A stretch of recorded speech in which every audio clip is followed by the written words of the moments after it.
everyone. My name is Sarah, and I'm a Youth and School Services librarian at the Vernon Area Public Library, and I'm here to share some of our favorite books for 4th and 5th graders. Books like Pahua and the Soulstealer by Lori M. Lee. Like most 11-year-olds, Pahua just wants to have a normal life. But for a number of reasons, she's worried she'll never make friends in her tiny adopted hometown of Maryville, Wisconsin. Not only is she the only person in her school who's Hmong, not only is her family struggling to get by since her dad left them, but Pahua also has a secret, something she can't even share with her mom or her little brother, that she has the ability to see spirits all around her. Pahua can't even get dressed without having her fashion choices criticized by her cat spirit buddy Miv, or by this fire spirit who lives in their stove. She can't even walk down the street without encountering dozens of dancing mushroom spirits, tree spirits, and air spirits, but at least they're friendly. She can't exactly say the same for the human ghosts and demons she's come across. Usually, Pahua manages to stay away from dangerous spirits, but one day, when she reluctantly follows some classmates to the local haunted bridge, she makes the mistake of trying to be nice to a little girl ghost. This simple act of kindness starts a domino effect of spiritual mishaps that threatens to tear Pahua's world apart and take her brother Matt away forever. Of course, being the tough, smart, and brave girl that she is, Pahua tries to set things right. She grabs her aunt's old shaman tools, a gong for summoning spirits, and a dull-edged sword that can only hurt otherworldly entities, and returns to the bridge, where things go from bad to worse. Does Pahua have what it takes to be a true shaman warrior? And will she be able to save her brother in time?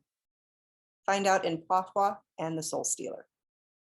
And for a little background, the Hmong are an ethnic group with no official country, and they're originally from parts of Southwest China, Vietnam, Laos, and Myanmar. I'll admit, I didn't know much about Hmong culture and their traditional stories before reading Pahua, and now I understand how much I've been missing. Check out the glossary at the end of the book, and you'll get a preview of the rich and fascinating world that awaits you, full of secretive gods, brave shaman warriors, restless ghosts, dragons, multiple realms of reality, and a talking invisible cat named Miv. But you don't have to know anything about Hmong stories to appreciate this book. If you've ever felt like you don't fit in, like you're too different to belong, you will relate perfectly to the predicament of our young hero. Our next book is called Forever Home by Jenna Ayoub. This graphic novel is a very different kind of ghost story compared to Pahua, and one that will remind us that there's no place like home. The thing is, Willow's never really had a place she can call her own. Both of her parents are in the military, meaning that every 2 years, Willow's family moves somewhere new. And she wants nothing more than to put down roots. And when her parents purchase the historic Hadley house, she is ecstatic because they say that will be their forever home. It finally feels like they're ready to settle in, but there's just one problem. The building is already occupied with residents of the spectral variety. There's Viola and Gladys, the Hadley sisters, who will stop at nothing to defend their home. Thomas, a soft-hearted bookworm from World War I who simply wants some peace and quiet. The melodramatic Lady in White bemoans the mysterious deaths of her past lovers, and an unnamed demon cat who talks a lot of smack. Hadley House's ghosts have been scaring off would-be residents for decades, and they intend to keep the house to themselves.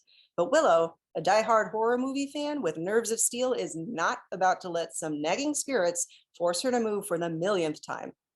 It's just a matter of convincing Willow's parents that this old house is the one for them, ghosts and all. So those are just a couple of our favorite books at the Vernon Area Public Library.